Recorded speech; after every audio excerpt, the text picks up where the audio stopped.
हाय सांग माने केमती अछंती भलो ना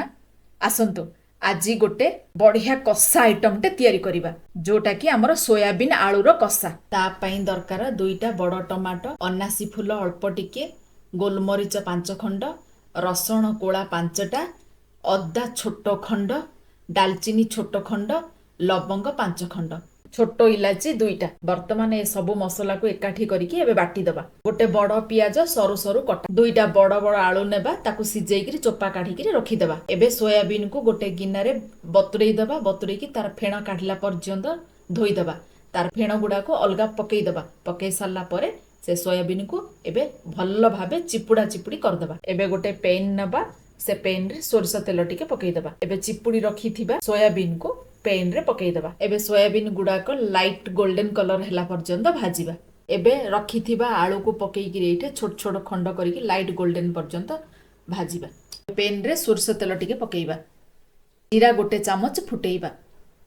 तेजपत्र 2-3टा पकईबा काटी रखी थिबा पियाज को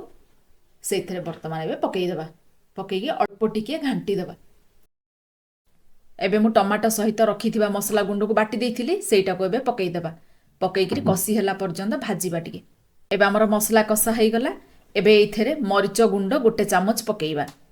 हळदी गुंड गोटे चामच पकईबा स्वाद अनुसार लूण पकईबा गरम मसला गुंड पकईबा एटा को टिके एबे भाजी दबा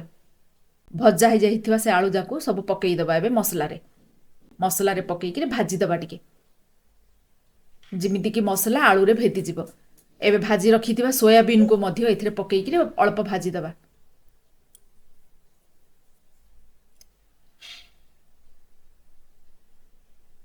एबे हाफ कप पानी देई दबा पानी देई सारला परे एबे घोड़णीटा को घोड़ेई दबा 10-15 मिनिट फुटिबा पई देबा एबे रेडी हे गला हमर सोयाबीन आलू कषा आपण घरे ट्राई करंतु